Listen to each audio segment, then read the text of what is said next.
au Seigneur pour cette occasion merveilleuse que Dieu nous accorde de partager la parole. Et c'est une responsabilité lorsque il faut parler de la part du Seigneur. Amen. Surtout lorsqu'on nous a présenté comme un préfet de discipline, comme un docteur. Alléluia. Et je voudrais aussi remercier le révérend Jean-Claude Souni. Amen. Le pionnier de la communauté des églises Christ notre Roi. Alléluia. Un homme merveilleux qui vous laisse faire quand vous avez la grâce. Et vous faites ce que vous faites. Amen. Et je remercie tous les hommes de Dieu qui sont ici. Je vois l'apôtre Bolengwa. Amen. Ça me fait penser à beaucoup de choses. Alléluia. Dieu est bon. Je ne pouvais pas l'imaginer qu'un jour comme ça, on pouvait se revoir encore. J'ai l'impression que nous sommes quelque part là à Lima. Alléluia. Amen. On peut voir Guigui, sa femme. On est là. Je me retrouve comme au Congo. Amen. Et Dieu soit loué. Amen.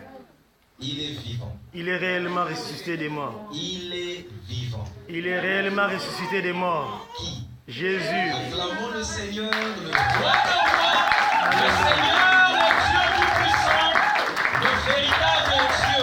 Alléluia. Alléluia. Nous allons baisser nos têtes dans la prière. Seigneur, nous voulons nous recommander à toi cet après-midi. Nous ne sommes pas venus voir un homme, nous ne sommes pas venus écouter un homme, mais nous sommes venus pour écouter. Ouvre l'entendement spirituel dans nos vies et fais en sorte que tu inscrives quelque chose dans nos cœurs afin que, Seigneur, ta parole révolutionne nos vies, que ta parole montre le chemin et que ta parole nous conduise à la victoire. Au nom de Jésus, nous soumettons tout esprit et toute pensée sous ton autorité et sous ta souveraineté. Règne au milieu de nous et manifeste ta gloire au milieu de nous. Au nom de Jésus, Amen. Amen. Amen. Acclamons le Seigneur notre Dieu. Alléluia. Il est merveilleux. Amen.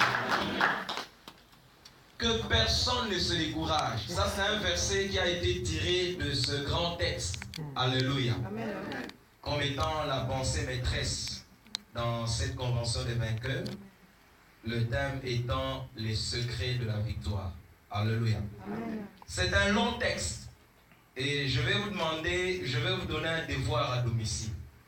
Alléluia. Amen. Si nous pouvons lire ce texte dans toute son intégralité lorsque nous rentrons à la maison, cela va nous aider parce que il nous sera difficile peut-être de lire tous les chapitres 17. Mais je vais me permettre de faire une lecture kangourou pour prendre quelques éléments et cela va nous permettre d'entrer dans ce message. La Bible commence par dire que les Philistins réunirent leurs armées pour faire la guerre. Et ils se rassemblèrent à Soko, qui appartient à Juda. Ils campèrent entre Soko et Azeka à Éphès-Damim. Saul et les hommes d'Israël se rassemblèrent aussi. Ils campèrent dans la vallée de Térébinthe et ils se mirent en ordre de bataille contre les Philistins. Les Philistins étaient vers la montagne d'un côté et Israël était vers la montagne de l'autre côté. La vallée les séparait. Un homme sortit du camp des Philistins et s'avança entre les deux armées. Il se nommait Goliath. Il était de Gath et il avait une taille de 6 coudées et un empan. Sur sa tête était un casque d'airain. Il portait une cuirasse à écailles du poids de 5000 cycles d'airain. Je peux sauter? Le Philistin dit encore, je jette ce jour, verset 10, je jette ce jour un défi à l'armée d'Israël. Alléluia. Je jette un défi à l'armée d'Israël. Donnez-moi un homme et nous nous battrons ensemble. Saoul et tout Israël entendirent ces paroles des Philistins et ils furent effrayés et saisis d'une grande crainte. Or, David était le fils de cet Éphratien de Bethléem de Juda, nommé Isaïe, qui avait 8 fils, et qui du temps de Saoul était vieux, avancé en âge. Je peux sauter, verset 14. David était le plus jeune, et lorsque les 3 aînés eurent suivi Saoul, David s'en alla de chez Saoul et revint à Bethléem pour paître les brebis de son père. Verset 16. Le Philistin s'avança matin et soir, et il se présenta pendant 40 jours. Isaïe dit à David son fils, prends pour tes frères 7 épha de grains rôtis et ces 10 pains, et cours au camp vers tes frères. Porte aussi ces 10 fromages au chef de leurs milliers. Tu verras si tes frères se portent bien et tu m'en donneras de nouvelles sûres. Allons-y, descendons. Verset 25. Chacun disait, avez-vous vu avancer cet homme? C'est pour jeter à Israël un défi qu'il s'est avancé. Si quelqu'un les tue, le roi le comblera de richesses. Il lui donnera sa fille et il affranchira la maison de son père en Israël. David dit aux hommes qui se trouvaient près de lui, que fera-t-on à celui qui tuera ce Philistin et qui ôtera l'opprobre des dessus Israël? Qui est donc ce Philistin, cet incirconcis, pour insulter l'armée du Dieu vivant? David répondit, qu'ai-je donc fait? Ne puis-je pas parler ainsi? Ça c'est le verset 29. Nous pouvons aller jusqu'à... David dit encore, verset 37, l'Éternel m'a délivré de la griffe du lion, de la patte de l'ours. Il me délivrera aussi de la main de ce Philistin. Et Saoul dit à David, va, et que l'Éternel soit avec toi. Verset 41, le Philistin s'approcha peu à peu de David, et l'homme qui portait son bouclier marchait devant lui. Le Philistin dit à David, suis-je un chien pour que tu viennes à moi avec des bâtons? Et après l'avoir maudit par ses dieux, il ajouta, viens vers moi, et je donnerai ta chair aux oiseaux du ciel et aux bêtes des champs. David dit aux Philistins, tu marches contre moi avec l'épée, la lance et le javelot, et moi, je marche contre toi au nom de l'Éternel des armées, du Dieu de l'armée d'Israël que tu as insulté. Aujourd'hui, l'Éternel te livrera entre mes mains. Je t'abattrai, je te couperai la tête, et aujourd'hui, je donnerai les cadavres du camp des Philistins aux oiseaux du ciel et aux animaux de la terre. Et toute la terre saura que Israël a un Dieu. Amen. Verset 50. Ainsi, avec une fronde et une pierre, David fut plus fort que le Philistin. Il le terrassa et lui ôta la vie sans avoir l'épée à la main. Il courut, s'arrêta près du Philistin, saisit son épée qu'il tira du fourreau, les tua et lui coupa la tête. Les Philistins, voyant que leurs héros étaient morts, prirent la fuite. Acclamons le Seigneur, les dieux, qui est puissant et merveilleux, les dieux qui donnent de la victoire. Alléluia. Amen. Mes frères et sœurs dans le Seigneur, le pasteur Type nous a de façon succincte brossé un peu les événements. Nous nous retrouvons dans une période où Israël est combattu par plusieurs peuples, notamment ce peuple de Philistins, les Philistins. Alléluia. Vous savez, Israël c'était un peuple qui a eu beaucoup d'autres, soit qui étaient jaloux. Amen. Israël avec un Dieu. Et toutes les fois que Dieu était avec Israël, Israël avait toujours la victoire. Ils ont vu ce que Dieu, leur Dieu, a fait avec Israël. Mais ils ont eu des problèmes. Ils étaient le peuple de Dieu, mais ils ont eu des problèmes. Ils ont eu des guerres. Amen. Vous savez, dans la vie, il arrive souvent que certaines choses soient comme un peu le contraire de ce qui devait être. Bethléem est appelée la ville de pain, mais il y a eu un temps où il a manqué le pain. Que cela ne vous étonne pas qu'en tant qu'enfant de Dieu, vous puissiez avoir des moments où vous avez des guerres, où vous avez des combats et où vous avez des batailles. C'est au travers des combats, des batailles que vous saurez que vous avez un Dieu. Parce que s'il n'y a pas de combat, il n'y aura pas de victoire. Nous sommes en train de parler de la victoire ici, et je voudrais à l'amorce des choses vous dire qu'on ne peut pas parler de victoire tant qu'il n'y a pas bataille. Victoire, oui, mais ça signifie qu'il y a eu combat. Ça signifie qu'il y a eu bataille. Ça signifie qu'il y a eu adversité. Et dans ce texte, la Bible est en train de nous parler d'un combat qui est un peu plus particulier. Vous avez vu ce Goliath ayant 6 coudées, défiant l'armée de l'Éternel pendant 40 jours. La Bible dit matin et soir. Écoutez-moi, toutes les fois il venait et il défiait le peuple. Et le peuple avait peur, les peuples reculaient. Amen. Amen. Ce jeune homme David vient pour apporter la nourriture, visiter ses frères, il écoute ce que cet homme avait dit, il saisit quelque chose et il se présente comme celui qui doit combattre pour l'armée de l'Éternel. Nous sommes dans ce monde et vous devez savoir, Christ avait dit, je vous laisse comme des agneaux au milieu des loups. Au milieu des loups. Il y a des loups dans ce monde. Les loups, je ne veux pas dire forcément les hommes. Les systèmes. Je peux appeler certains systèmes des systèmes loups qui cherchent à tuer, qui cherchent à dévorer. N'est-ce pas? Amen. Je peux considérer tout ce que nous pouvons rencontrer comme adversité, comme étant aussi ces loups. Et Jésus savait que nous laissant dans ce monde, il savait que nous aurons des moments où nous devons nous lever parce qu'il y aura des batailles. Que personne ne vous trompe. Une vie chrétienne sans bataille, j'ai peur de dire que c'est une vraie vie chrétienne. Et si dans votre vie, vous n'avez pas de combat, j'ai peur de dire que vous êtes en train de marcher avec celui qui me combat. Alléluia, Hosanna.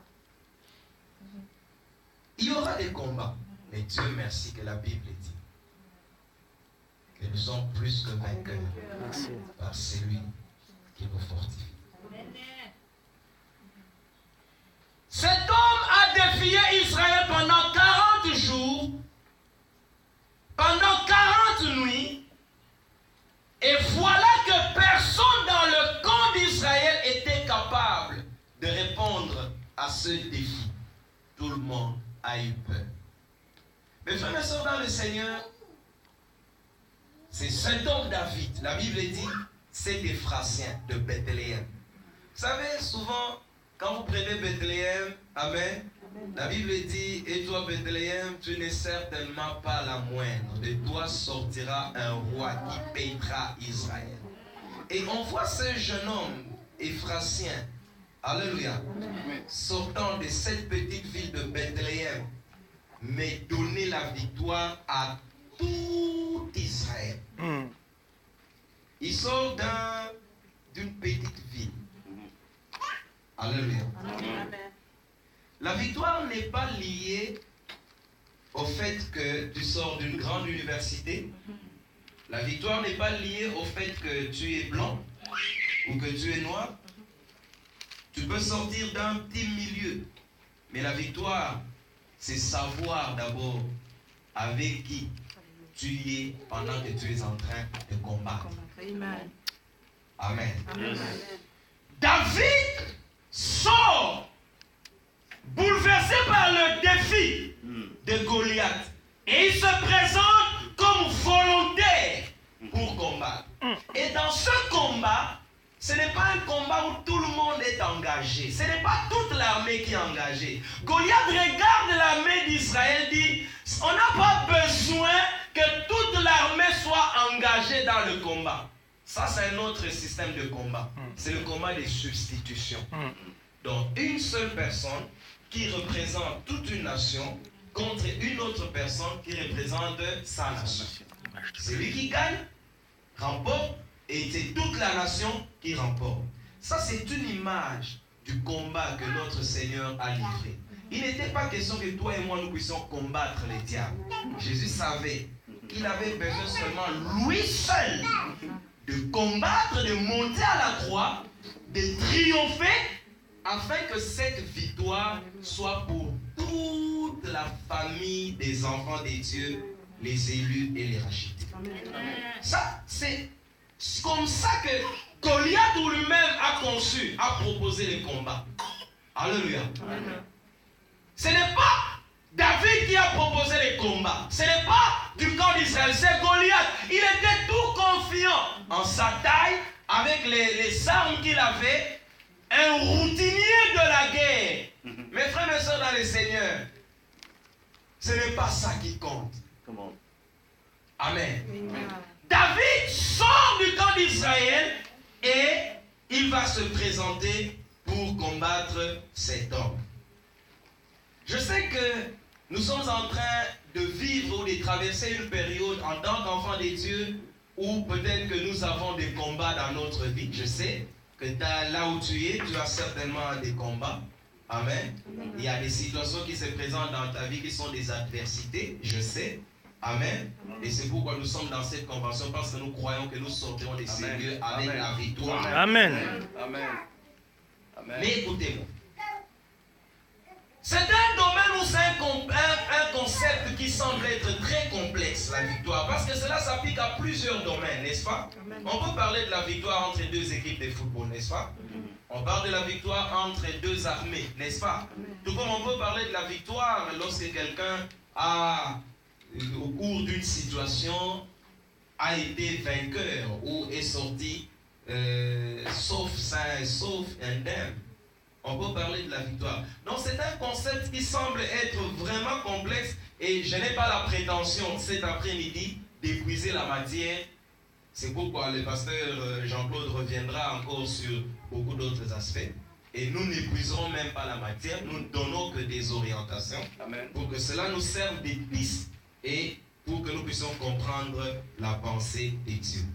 Alors, pendant que nous voulons commencer à parler de la victoire cet après-midi, je sais que dans la Bible nous parle du combat dans le sens du combat de la foi. Paul est en train de parler à Timothée, combat le bon combat de la foi. Moi j'ai combattu, voilà, amen. Amen. Mais cela aussi doit s'appliquer dans tous les domaines de notre vie. Vous savez que l'homme ou les chrétiens est un être tripartite. Nous avons le corps, nous avons l'âme, nous avons l'esprit. Il y a des adversités qui sont corporelles, telles que la maladie. Il y a des adversités qui sont au niveau émotionnel. Il y a des adversités au niveau de l'esprit. Donc, dans tous les domaines, nous pouvons rencontrer des problèmes, des situations difficiles. Et Christ est venu pour l'homme entier, pas seulement pour l'âme. Christ est venu et pour l'âme et pour le corps. Alléluia. Je ne suis pas d'accord que Jésus-Christ puisse sauver l'âme et que le corps reste toujours un corps faible, un corps malade, un corps toujours voué à l'échec. S'il a sauvé l'âme, pourquoi ne peut-il pas donner la victoire au corps? Donc c'est pour l'homme et tu dois jouir de la vie sur le plan spirituel, jouir de la vie sur le plan matériel, jouir de la vie sur le plan émotionnel. Nous sommes en train de vivre une période où il y a un vent de divorce, il y a un vent de ceci, il y a un vent de ceci. Mes frères et sœurs dans le Seigneur, ces choses doivent se terminer parce que nous devons vaincre l'ennemi et vaincre sur ces genres de choses. Ce n'est pas possible qu'en tant qu'enfant de Dieu, on continue toujours à dire non, le Seigneur sait, Dieu lui-même connaît, tout ça c'est pour la gloire du Seigneur. Je veux bien, c'est pour la gloire du Seigneur, mais pourquoi cette solution ne peut pas être donnée maintenant et aujourd'hui pour que ça soit réellement pour la gloire du Seigneur? Tu crois que si tu es guéri, ce n'est pas pour la gloire du Seigneur? Dans notre famille, cette maladie, tout le monde en souffre. C'est depuis notre père, notre grand-père, l'arrière-grand-père. Pasteur, ne t'en fais pas, c'est une maladie de la famille. Sais-tu que toi, tu as commencé une nouvelle génération? Parce que la Bible dit si quelqu'un est en Christ, il est une nouvelle créature. Être une nouvelle créature signifie commencer une nouvelle génération. Donc c'est possible que tu sois guéri. Alors, je voudrais un peu parcourir avec vous pour méditer dans ce texte de 1 Samuel chapitre 17. Nous n'avons pas vraiment beaucoup de temps. Cela va nous permettre... Je suis trompé par l'heure ici. Je crois que c'est l'heure d'ici. Sorry. You're right. J'ai gardé mon heure de là, alors je me dis que j'ai le temps. Amen. Nous allons parcourir ce texte et voir un peu qu'est-ce que nous pouvons ressortir à partir de ce texte comme étant les secrets qui peuvent nous aider. Lisez ou lisons ensemble verset 26. Est-ce que nous pouvons tous lire ce verset? J'aimerais que nous soyons tous en train de lire ce verset. Verset 26. Nous trouvons ce texte rapidement, nous n'avons pas beaucoup de temps. Rapidement, à haute voix, lisons. David dit aux hommes qui se disaient près de lui, et qui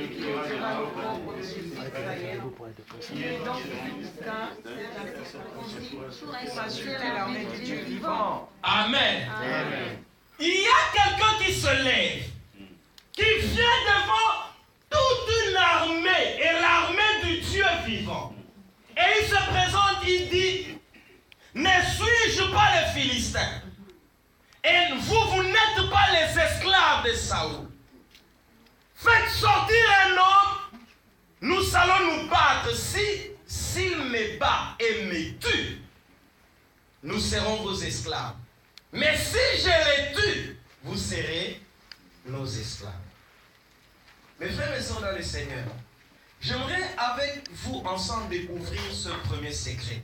Si nous voulons déjà avoir la pensée de la victoire et remporter des victoires dans notre vie et dans toutes les situations qui se présentent. Dans ce verset 25, David est en train d'abord de focaliser son attention sur la personne qui lance les défis à l'armée d'Israël. David ne regarde pas à l'armée, non. Pour dire quels sont les défauts au niveau de notre armée. Qu'est-ce que notre armée manque? Est-ce que la taille, nous avons des personnes dans notre armée de la taille de Goliath? David ne regarde pas dans son armée. David d'abord focalise l'attention sur la personne.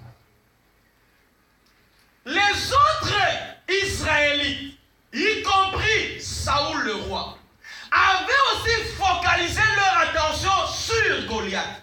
Mais David focalise son attention d'une façon différente. Les autres voyaient Goliath comme un grand, un géant. Et il s'est limité là-bas. Pasteur, ce problème-là, si je commence à t'expliquer, il est tellement grand que tu ne sauras pas par où commencer. Ça, c'est seulement voir la face, une seule face du problème. Mais David a compris que cet homme-là, bien que mesurant 6 coudées, bien qu'ayant tout l'arsenal qu'il avait, est un Philistin, un incirconcis. Écoute-moi, si tu n'identifies pas ton adversaire, tu ne sauras pas comment le combattre. Alléluia. Premier secret. Le premier secret, c'est d'abord l'identification de mon adversaire. Qui me combat? Qui est-il? C'est quel genre de problème?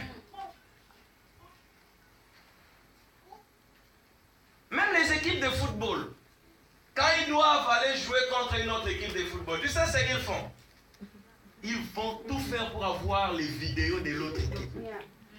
Pour chercher à savoir c'est quelle équipe, quels sont leurs points forts, quels sont leurs points faibles, comment nous pouvons les attaquer, qui nous pouvons placer. Ah, ils ont quelqu'un, un ailier qui est très rapide. Nous devons lui mettre aussi un défenseur qui est rapide. Et ils sont faibles dans les contre-attaques. Voilà comment nous... Ils connaissent l'ennemi et ils se préparent en fonction de l'ennemi. Écoutez-moi, frères et sœurs dans le Seigneur. Israël avait les dieux vivants. Et tous les autres peuples avaient peur d'Israël à cause de ce que Dieu avait fait. Mais quelquefois, les enfants d'Israël oubliaient qui était leur Dieu. Les enfants des dieux plusieurs fois oublient qui est leur Dieu. avec qui nous travaillons. Tu ne peux pas remporter la victoire dans un combat si tu ne sais pas c'est qui ton adversaire. Amen. Amen. David a voulu d'abord focaliser son attention sur cette armée, la nature plutôt de son adversaire. Oui, tout le monde le voit. Et quand on le voyait, il venait dire, tout le monde disait, avez-vous cet homme? Avez-vous cet homme qui est en train de jeter un défi? Et tout le monde reculait. Même le roi. Le roi avait peur, tout le monde avait peur. Mais David a vu que cet homme était un Philistin, comme l'a dit le pasteur Tibet, sans alliance. C'était un incirconcis. Alors David s'est dit, comment un incirconcis, un Philistin, peut-il prétendre avoir les dessus sur l'armée des dieux?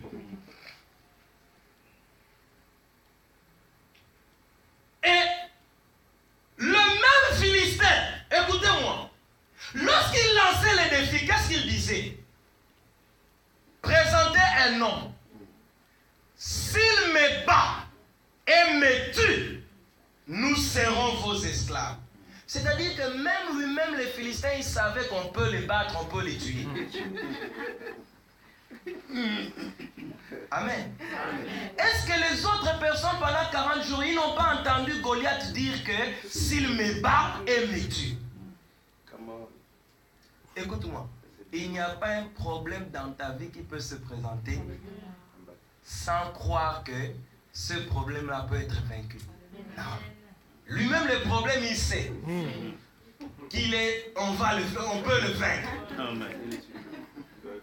Il n'y a que toi peut-être qui ne sais pas que tu peux le faire.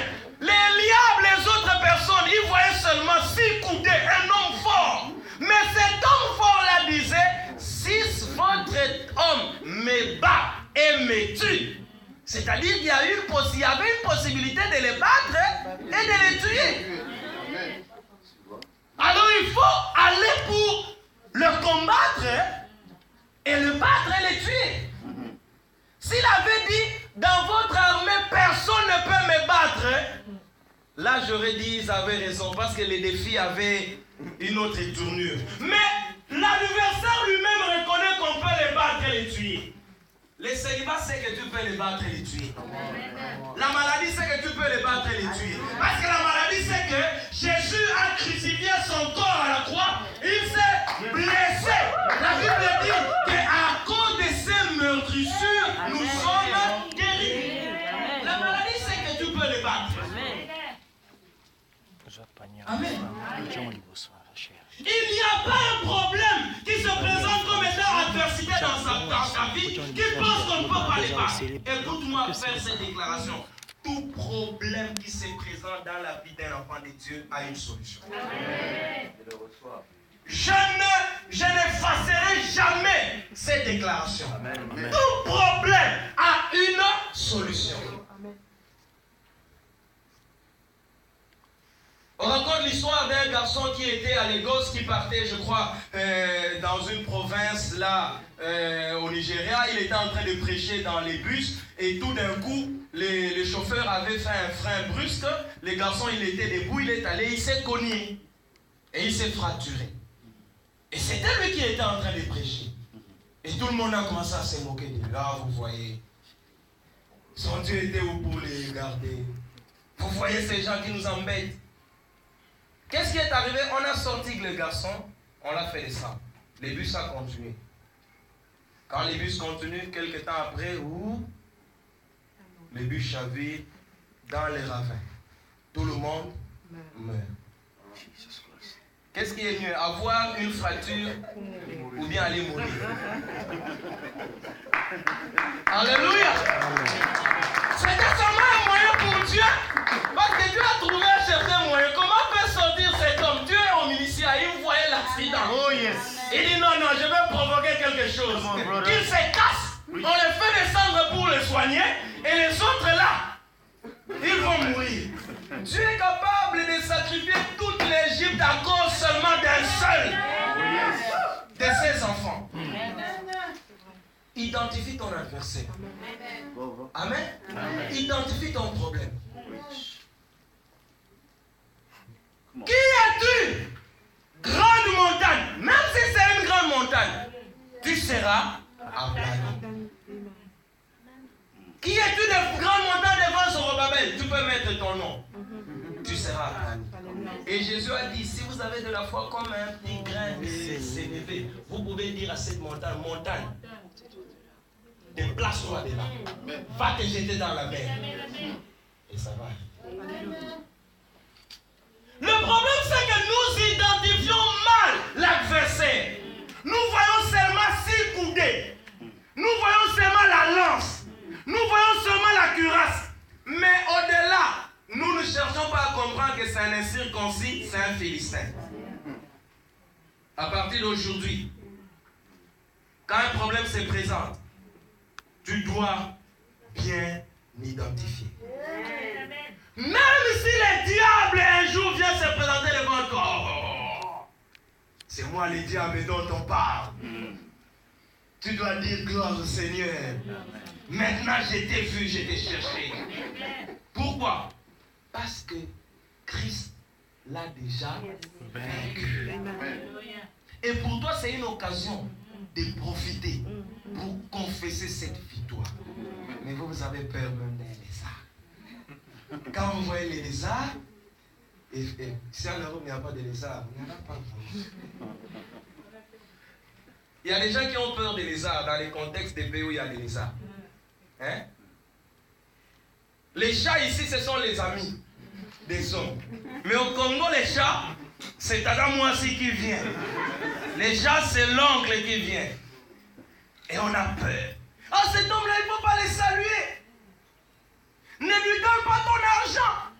Sinon, il va te bloquer.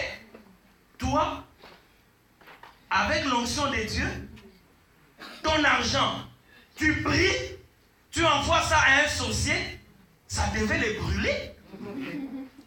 Ça devait les brûler, il va se sentir mal à l'aise. Et c'est une occasion pour l'amener à comprendre que la personne qui a envoyé l'argent, 6600 fois. Je ne peux pas blaguer avec cette personne. Alors si toi tu as peur, tu fuis. Maintenant nous devons chercher à bien comprendre les choses.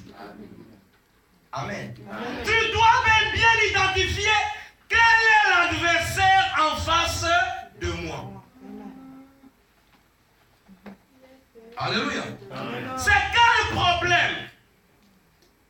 Oh non, c'est un problème. Le problème d'immigration, c'est pas un géant. Amen. Amen. Moi, je l'ai déjà vaincu. Amen. Il a déjà vaincu. Amen. Il a déjà vaincu. C'est pas un géant. Il y a des gens qui se posent la question, comment les autres ont fait? Quelquefois, on n'a rien fait. C'était seulement un matin comme ça, tu viens, tu trouves l'enveloppe. Mais si tu comprends que ce problème-là peut être vaincu, tu vas le vaincre. Amen.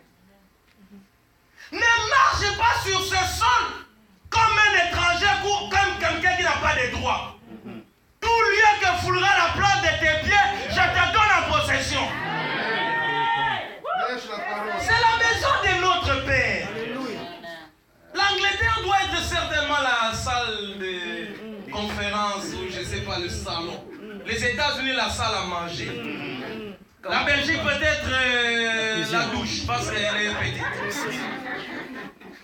La France serait quoi? Le parloir. Tu peux entrer dans telle pièce, telle autre pièce, parce que tu as dit, tout lieu de fouler la main de tes pieds, je te donne en possession. Mais si tu identifies ton adversaire, tu sauras que tu peux le battre. Et tu auras la victoire. Laisse-moi te dire ceci. Ce que tu as vu Dieu faire avec les autres personnes, il est capable de le faire avec toi. Amen, papa. Mais ne sois pas effrayé par l'adversaire. La grandeur du problème. Oh non, avez-vous vu ce Philistin? Et tout le monde a peur. Non, non, non. Et c'est comme ça que quand David doit s'engager dans le combat, il voudrait d'abord fixer quelque chose. Mettre de l'ordre dans l'armée d'Israël. Il dit, ces gens tels que je les vois, ils ont eu tellement peur de cet homme, je pense qu'il faut une parole. David se lève, il dit, écoutez, que personne ne se décourage à cause de ce Philistin. Non pas à cause de ces gens de 6 coudées, mais à cause du Philistin. David les prend comme un Philistin.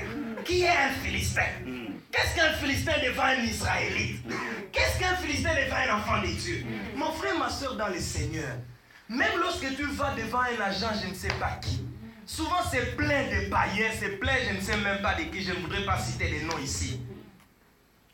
Tu ne dois pas toujours aller comme quelqu'un qui va mendier. Toi, tu dois toujours avoir une attitude de quelqu'un qui prend les choses du dessus. Et avoir des paroles d'assurance. Alléluia. Vous ne pouvez pas aller comme un mendiant. Ah, s'il vous plaît, vous voyez, tu es là comme quelqu'un. Tu dois être rassurant. Alléluia. Amen. Vous savez que l'attitude de beaucoup de gens déjà les amène à la défaite. Ok, allons-y rapidement. Maintenant, lorsque David parle à Israël, dit que personne ne se décourage à cause de ce Philistin. Écoutez-moi, mes frères et sœurs dans le Seigneur. Cet après-midi, tu es découragé. Parce que tu sens que ça a traîné. Parce que tu sens que ce problème est toujours là. David nous dit aujourd'hui que personne ne se décourage à cause de ce Philistin, à cause de ce problème d'immigration, à cause de cette maladie, à cause de ce manque de travail, à cause que personne ne se décourage. Cela signifie quoi? Nous devons avoir le courage. Mes frères et sœurs dans le Seigneur, sans le courage, David n'allait pas combattre Goliath. Même le Seigneur Jésus lui-même, il a dit quoi? Dans Jean 16, au verset 33, il dit ceci: je vous ai dit ces choses afin que vous ayez la paix en moi. Vous aurez des tribulations dans le monde, mais prenez courage, j'ai vaincu le monde. Lui-même le Seigneur, il dit prenez courage, j'ai vaincu le monde. Qui te décourage? Oh non, tu vois, dans ce pays, quand ça va déjà à cette étape, ça va à cette étape, il ne faut plus compter. Dieu, il a une façon de faire les choses que les hommes n'ont pas. Amen. Les voies de Dieu sont les voies de Dieu, elles ne seront jamais les voies de l'homme. Moi, quand je suis le catch américain, je vois souvent un catcheur qu'on est en train de tabasser, il est en bas. Et tu te dis, oh, c'est fini, il a perdu le combat. Mais quelques temps après, tu vas le voir, il est au-dessus. Et c'est lui qui gagne le combat. Ne jamais se décourager. Prenez courage. N'ayez pas peur à cause du problème. N'ayez pas de crainte. Levez-vous. Avancez. Vous savez, beaucoup de gens ne prient même plus, ne viennent plus à l'église. Pourquoi? Ah, pasteur, j'ai prié, on a jeûné. Qu'est-ce qu'on n'a pas fait? Amen. Qu'est-ce qu'on n'a pas fait? Prends courage. Que personne ne se décourage. Amen. Parce que David savait qu'avec le courage, c'est possible d'avancer et de faire quelque chose. Nous sommes découragés. Ce que nous entendons, ce que nous voyons. Oh, la situation telle qu'elle se présente. Est-ce que tu crois vraiment que ça peut être à ton avantage? La personne perd courage. Tu vas voir dans la maison, là, plus envie de parler avec les gens, on perd courage. Non, laissez ces choses-là. Fixez vos regards sur Jésus. Il a vaincu l'ennemi. Il a vaincu la maladie. Il a vaincu tous les problèmes. La Bible dit, il a effacé l'acte dont les ordonnances nous condamnaient à mourir. Il les a triomphés à la croix. N'est-ce pas? Amen. Donc nous avons besoin de nous encourager, de ne pas perdre courage, de ne pas avoir peur, quelle que soit la situation. Je vais te donner un truc. devant, je ne sais pas, un agent de quoi, je ne sais pas, tout ça. Mets-toi en tête que cette personne ne va pas prendre une arme et te tuer. Tu es tout à fait. Amen. Jamais. C'est pourquoi tu n'as pas besoin de te décourager. Avance. Et David dit à l'armée que personne ne se décourage à cause de ce Philistin, à cause de ce problème, à cause de cette situation. Prenez courage. Amen. Amen. Mon frère, prends courage. Lève-toi. Josué, lorsque Moïse était mort, Josué s'est assis. Dieu vient dire, Josué, lève-toi, prends courage, vas-y. Je te donnerai le pays en possession. Car tout lieu que flouera le pays, je te donne. Amen. Amen. Vous ne pouvez pas vaincre tout en étant des fainéants. C'est vrai. Amen. Amen. Tu as quitté le Congo. Tu es allé au Togo. Tu es allé en Espagne. Tu es arrivé ici. Tu avais le courage. Maintenant tu viens ici, tu perds courage. Où est le courage que tu avais pour traverser le désert? Où est le courage que tu avais? Pourquoi tu as perdu courage? Que personne ne se décourage à cause de cette situation. Amen. Tu connais ta situation. Amen. Amen. Et ça, c'est une ruse du diable. J'ai fait ces choses comme ça, il va se décourager et il ne va pas s'avancer. Non! Ne cède pas à la ruse du diable. Il va t'avoir et t'écraser. Dis-lui, j'avancerai. Même si mes yeux ne voient pas, j'avancerai. Je m'élèverai. L'Éternel a dit, je partirai. L'Éternel a dit, je partirai. J'avancerai. Tu ne peux pas perdre courage. Dieu ne travaille pas avec les gens qui manquent le courage. Amen. Dieu aime travailler avec les gens qui ont le courage. Alléluia. Amen. Si tu n'as pas le courage, tu resteras. Tu ne seras pas sélectionné. Ils étaient nombreux. Dieu a dit, sélectionne. Alléluia. On a donné un mot d'ordre. Il y en a qui sont rentrés. Dieu lui a encore dit, amène-les à la rivière. Ils vont boire de l'eau. Ceux qui vont boire en s'agenouillant, tu vas les écarter. Pas seulement ceux qui vont boire en lavant l'eau. Ils sont forts, capables d'avancer. Ils n'étaient que 300. Et ils sont allés. Ils ont remporté la victoire. Alléluia. Tu ne peux pas perdre courage. Même si la lettre a dit non, non, non. La Bible dit le oui de Dieu reste le oui de Dieu. Et Dieu a les derniers mots. J'aime Job. Ah oui. Job a laissé passer tous les hommes. Les amis sont passés. Tout le monde est passé. On lui a dit des choses. Job ne s'est pas découragé. Et Job dit, je sais que mon Rédempteur est vivant. Et il s'élèvera. Quelquefois, Dieu laisse passer les hommes. Essayez. Faites ceci. Parce qu'il y a des choses, quand Dieu fait, ça doit avoir la signature de Dieu. Alléluia. Alléluia. Ça doit avoir la signature de Dieu. Écoutez, vous voyez cette porte. Amen. Elle a été conçue comme une porte. On peut la bloquer. On dit on ne va plus l'utiliser. Mais parce que c'est une porte, un jour, on peut encore l'ouvrir. Parce que c'est une porte. Et Dieu vous a déjà donné plusieurs choses. Même si maintenant vous ne les savez pas, mais comme Dieu les a déjà donnés, vous les aurez. Alléluia. Que personne ne se décourage. Qui es-tu, grande montagne? Défends sur Babel. Défends. Amen. Tu seras aplani. Et David a eu le courage. Maintenant, quand David avance, il dit, ok, je vais combattre cet homme. Saül dit à David, non mon fils, tu n'es que petit. Cet homme que tu vois là, il a commencé la guerre depuis sa jeunesse.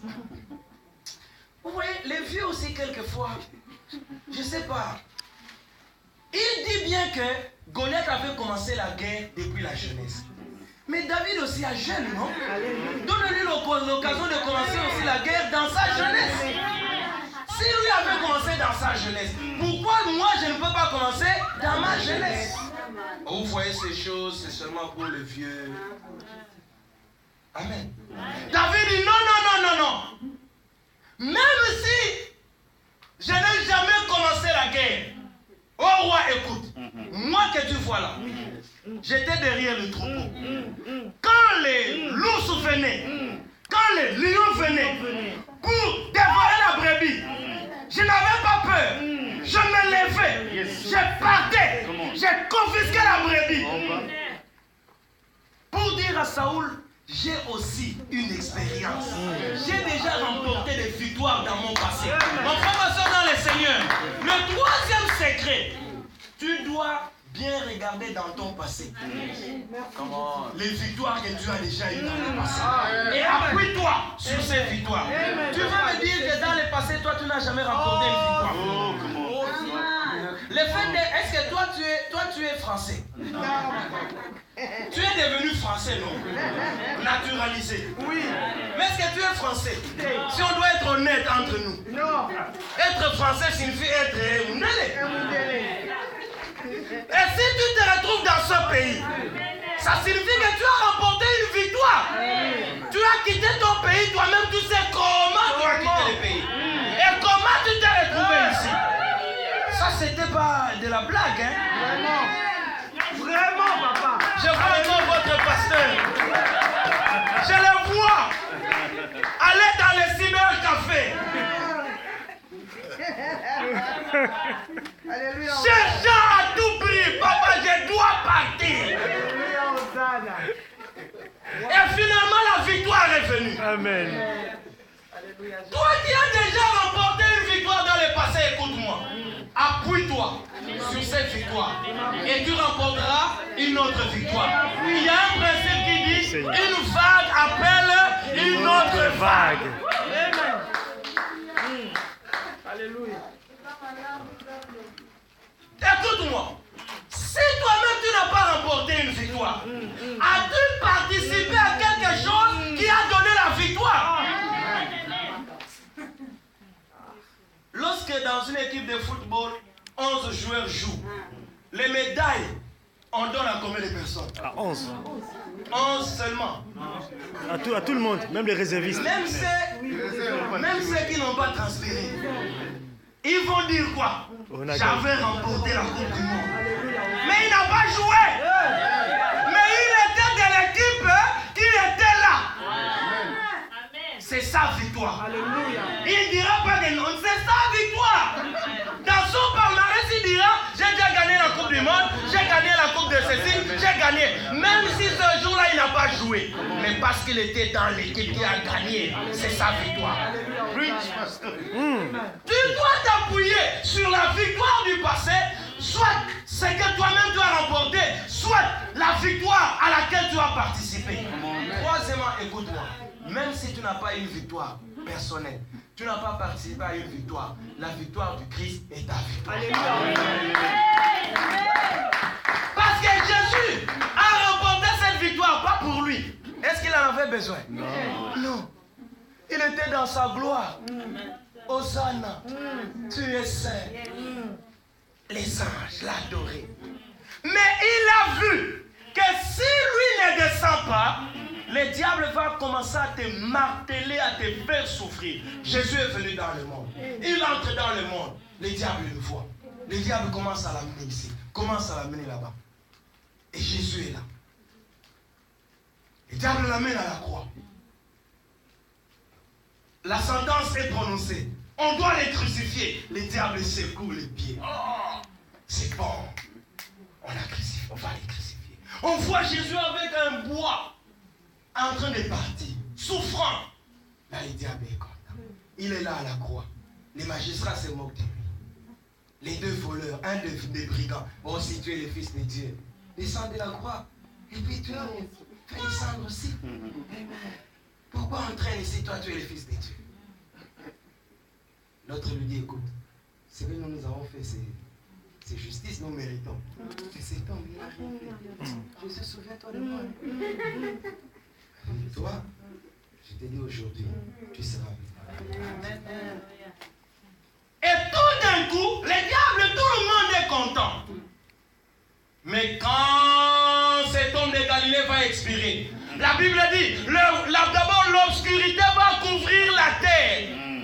Et le voile du temple va se déchirer. C'est alors que les gens ont dit, cet homme était un prophète. Et cette victoire-là, quand à la croix il a dit, tout est accompli, c'est pour toi. Amen. Mon frère, je vais te dire réellement, ma soeur, je vais te dire réellement que Christ a réellement tout accompli. Alléluia. Alléluia. S'il n'avait pas tout accompli, il serait resté pour l'accomplir. Il l'a accompli et il est parti.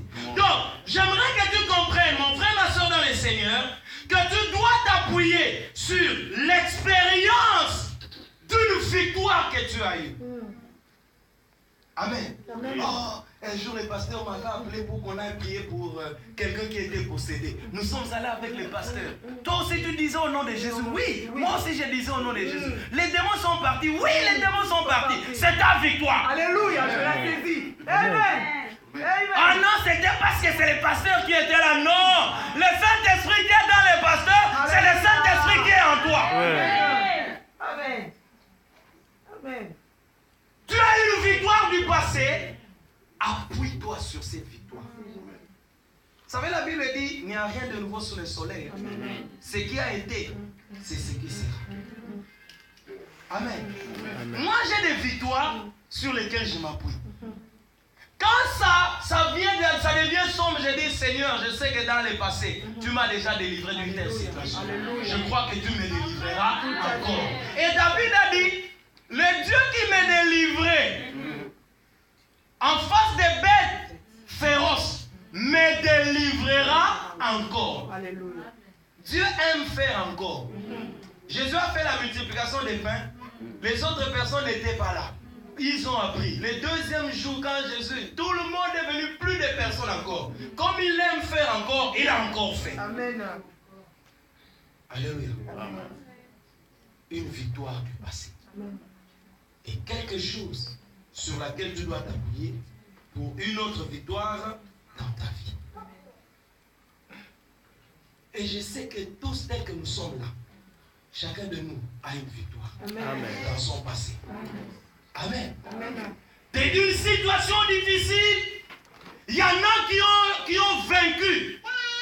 Ils entrent dans le mariage. La belle famille commence à dire, oh, comment, ça ne vient pas. Jusqu'à ça quand? 1 an, 2 ans, 3 ans.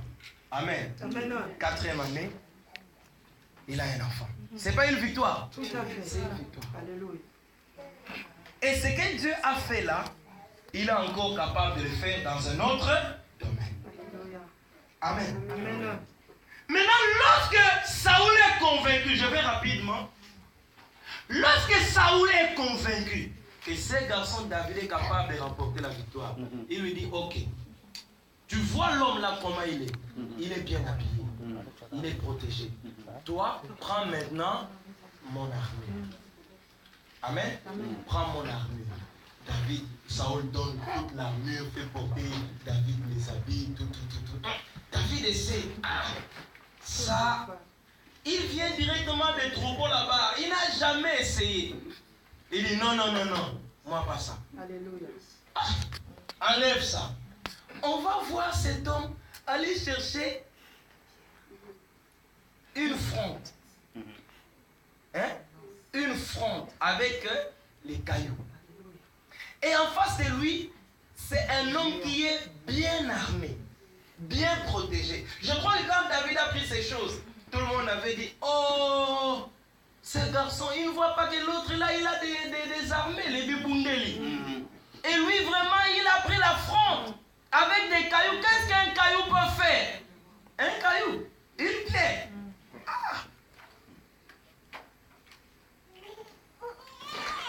Mes frères et sœurs dans le Seigneur, le 4e secret, si nous voulons remporter des victoires dans notre vie, nous devons utiliser les bonnes méthodes, les bonnes stratégies. Amen.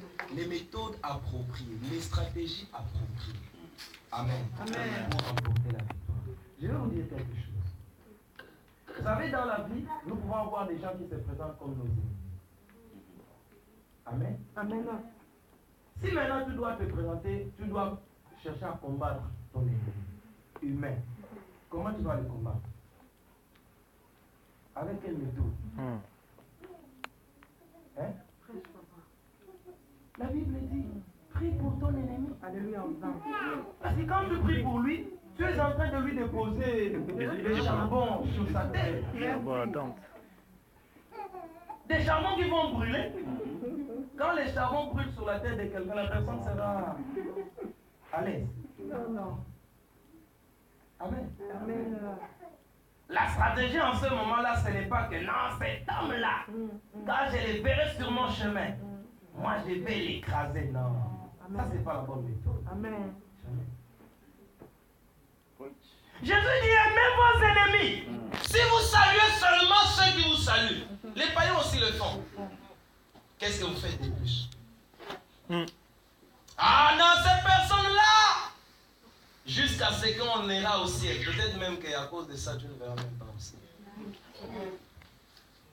Nous devons avoir des bonnes méthodes, des bonnes stratégies pour remporter la victoire. Amen. Écoutez-moi. Vous êtes dans ce pays. Vous avez l'avantage.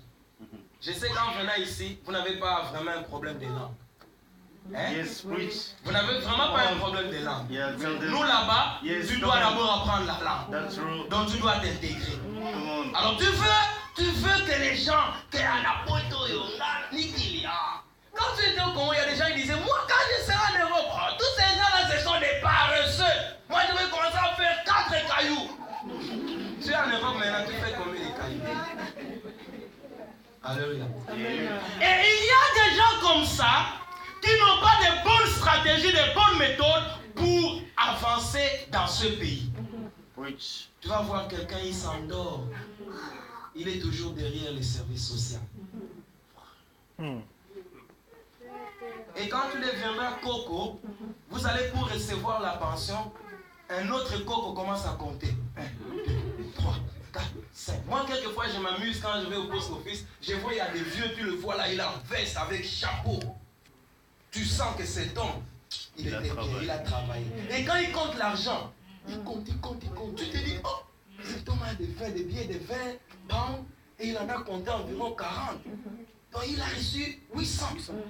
Et il y en a d'autres, tu vois, il compte, il reçoit seulement 300. Tu te dis, celui-là, il ne travaillait pas. Preach. That's true. Nous ne voulons pas avoir des bonnes méthodes, des bonnes stratégies. Vous n'avez pas de problème de langue ici. Et vous voulez rester comme ça. Et vous voulez avoir des victoires. No way. Comment vous aurez des victoires? Amen. Amen. Comment? Si la langue n'est pas... Si tu parles avec le français, parce que les Français, je sais qu'ils se moquent des gens quand tu parles mal français. Nous, les Anglais, ils vous encouragent. Yes. Ah non, mais tu parles bien. That's Tu sais true. déjà bon. Yeah. Les Français, ils vont commencer à se moquer de toi. Ah. Écoute celui-là. Va dans un centre de perfectionnement des langues, apprends la langue, rien n'est trop tard. Alléluia. Parle français. Amen. Parce que ce français-là est une méthode et une stratégie qui va te faire entrer quelque part. Et c'est là où tu vas avoir un travail. Oh non, pasteur, il n'y a pas du travail. Mais quelle stratégie tu utilises pour avoir le travail? Il y a des centres professionnels Yes. où tu peux aller apprendre même la menuiserie. Yes. Non. Ah bien. Pasteur, ça tu me demandes là, ces choses-là. Je préfère rester à la maison. Et nous sommes dans les investissements morts. Il est à Château-Rouge. Il est à la gare de Midi. Il a eu l'argent, je ne sais pas comment, entre guillemets. Il voit une veste de 1500 euros. Il dit ça convient à des gens tels que nous. 1500 euros investi dans une veste, c'est de l'argent perdu. Ça ne va te rapporter rien. Amen. Un Sénégalais va prendre 1500 €. Il achète les macassous, il vend et il a 2000 €. Et après tu commences à te moquer de lui, c'était qu'il a seulement des sandales. Ces gens ils ne savent pas s'habiller. Hein. Vous vous habillez bien, qu'est-ce que vous avez gagné? Lui s'habille mal. Si vous vous retrouvez côte à côte à la cash machine et que tu es curieux, tu vois les chiffres, tu vas voir peut-être 4-5 chiffres. Mais toi tu vas t'arrêter soit à 2 ou à 3. 1, 0, 0, 4, 0, 0. Mais lui peut-être il a 4, 0, 2, 3, 5. Amen. Je veux bien. Mais quelles sont les méthodes que tu utilises? Mon frère, ma soeur dans le Seigneur, si tu utilises des bonnes méthodes, des bonnes stratégies, tu vas arriver à la victoire. La vérité. Je suis arrivé en Angleterre avec mon diplôme de médecin. J'ai demandé, il y a un pasteur, un homme de Dieu, le pasteur Paul, il m'a tout expliqué comment les choses se font en Angleterre. Le chemin est long. Là, on m'a parlé d'un organisme qui s'occupe des médecins réfugiés. J'ai dit, je vais aller. Je pars là-bas. On dit non, il faut venir faire des formations, connaître le système de santé d'ici. J'ai dit, je viendrai. Je commence à partir. Après, il me dit, est-ce que il y a une clinique qui a besoin de quelqu'un au moins qui est médecin? Pour faire quoi? Oh non, il va s'occuper des dossiers des malades pour mettre ça dans le système. J'ai dit, je vais aller. Oh, il faut d'abord une interview. J'ai dit, allons-y. Je suis allé. On était 3, on m'a arrêté. On dit, bon, dans un départ, on ne te paye pas. J'ai dit, il n'y a pas de problème. Je commence à aller. Quelques personnes me voient partir. Disent, ah, passe là. Donc tu payes ton ticket, tu vas là-bas. On ne te paye pas. Je dis, on ne me paye pas. Je suis volontaire. Elle dit, ah, passe là. Ça, c'est un passe-temps. Je dis, non, je sais. Je suis resté là-bas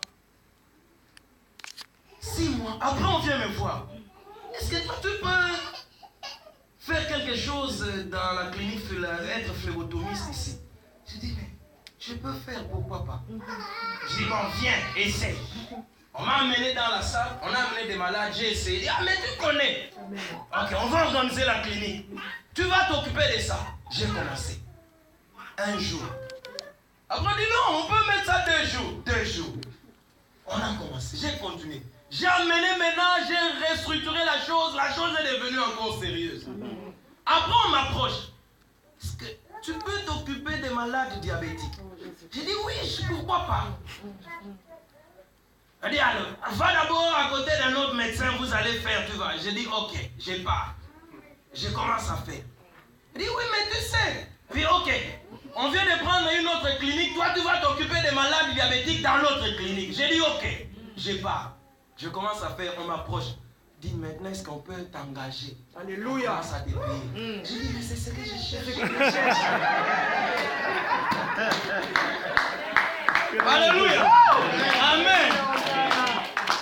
J'ai commencé à prendre les médecins, soignent le malade. Toi, tu prends les notes, tu synthétises, tu mets dans le système. J'avais commencé avec ça. Alors le pasteur Paul me dit toujours, toi tu es entré vraiment par la bonne fenêtre. Amen. Et ça continue. Après on dit non, tu dois aller faire un training pour les HIV. J'ai dit il n'y a pas de problème. On va là-bas, on fait les trainings pour les HIV, hein, le VIH. On dit ok, tous les malades qui viendront ici dans la clinique ici pour les HIV, tu vas t'occuper des deux pour les check-up. J'ai dit ok. La semaine passée, j'avais un jeune homme qui était venu encore. Je commence à m'occuper. Dernièrement, on me dit, ok, on va encore t'ajouter une responsabilité. Tu vas t'occuper des malades qui font l'hypertension et qui ont la maladie coronavasculaire. Il n'y a pas de problème. Amen. Seulement les stratégies. Il y a eu un temps où on ne le payait pas, j'étais volontaire. Écoutez-moi. Une goutte d'eau peut trouer une pierre. Pas par la force, mais en tombant seulement là-bas, tac, tac, tac, la pierre va se trouver. Ah, c'est mon temps qui est fini. Quand je vois déjà la modernité, je comprends. Amen. Ok. Terminons en disant ceci. Lorsque maintenant David voit ces Philistins, il porte l'armure de Saoul. Il dit non, ça c'est pas pour moi. Il prend la fronde, il prend ceci. Alors le Philistin dit toi tu me vois comme un chien pour venir avec moi avec des bâtons, avec. Non. Alors David lui dit aujourd'hui je vais donner ta chair aux oiseaux du ciel.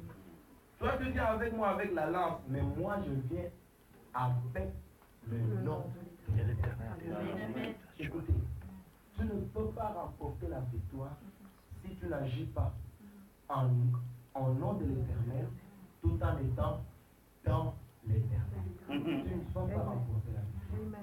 Parce que notre unité en Christ fait la force.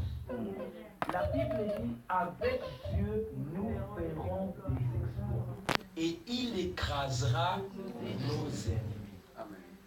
Donc tout ça, tu dois le faire avec Dieu. Il est écrit, petits enfants, vous les avez vaincus. Pourquoi? Parce que celui qui est en vous est plus fort que celui qui est dans le monde. Écoutez-moi dire ceci. À cause de Jésus en moi, la victoire est certaine.